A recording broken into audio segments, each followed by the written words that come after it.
नमस्कार दोस्तों, देव दर्शन यात्रा के तहत आज हम माँ बाराही के धाम देवीधुरा जनपद चंपावत उत्तराखंड आए हुए हैं। इस धाम को 51 शक्तिपीठों में से एक माना गया है। शिव पुराण में इस धाम के बारे में उल्लेख मिलता है।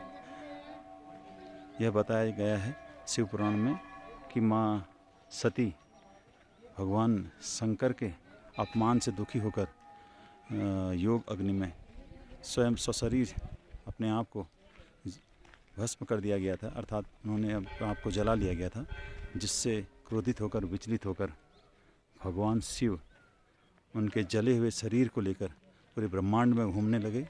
यह देख सभी देवता बहुत ही दुखी हुए और भगवान शिव का क्रोध शांत करने के लिए भगवान विष्णु के द्वारा माँ सती के शरीर के टुकड़ों में विभाजित कर दिया गया।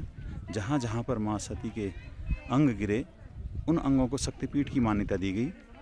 यह स्थान जहाँ पर माँ का चेहरे का सबसे निचला हिस्सा अर्थात जबड़ा गिरा, इस स्थान पर माँ के बाराही रूप में यहाँ पर इनका पूजन होता है। ऐसी मान्यता भी है। यहाँ पर जो भी दर्शनार्थी भक्तगण आते हैं, यदि वह गंभीर रोग से पीड़ित हैं तो उन्हें बहुत अधिक लाभ मिलता है, स्वस्थ होकर जाते हैं।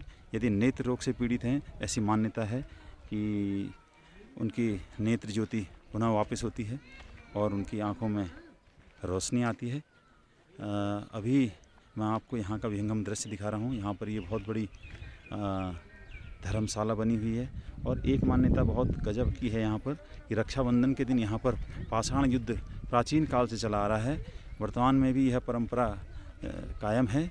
कहा जाता है कि माँ को रक्त के रूप में एक व्यक्ति के खून के बराबर यहाँ पर चढ़ाया जाता है, जिसके लिए यहाँ पर इस क्षेत्र के भक्तगण ग्रुप्स में बढ़कर खाम शब्द जिसका प्रयोग किया जाता है, यहाँ पर बग्वाल खेलते हैं, अर्थात पत्थरों से एक दूसरे को प्रहार करते हैं।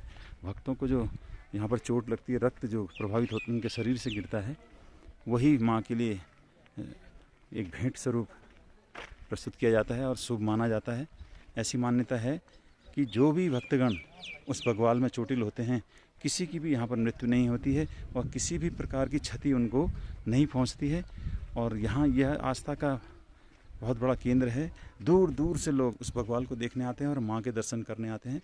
सभी मेरे मित्रों से जो भी मेरा ये वीडियो देख रहे हैं, निवेदन रहेगा कि आप अवश्य आएँ और इस बग्वाल के लिए प्रसिद्ध माँ बाराही के धाम पर आकर माँ का आशीर्वाद प्राप्त करें। यह स्थान यदि आप टनकपुर से होते हुए आते हैं तो लगभग 100 किलोमीटर से कुछ ज़्यादा पर है, और हल्द्वानी के मार्ग से यदि आते हैं तो वहाँ से भी लगभग 120 किलोमीटर के आसपास यह स्थान पवित्र स्थान है। बांज और देवदार से आच्छादित यह क्षेत्र है। वर्ष भर यहाँ पर गर्मी संभवतः नहीं पड़ती है। ये अभी मई का माह है, लेकिन हम दिन के 1 बजे के आसपास यहाँ खड़े हैं।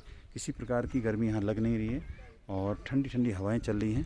तो आइए माँ बाराही के दर्शन प्राप्त कर अपने आप को कृतार्थ कीजिए। धन्यवाद।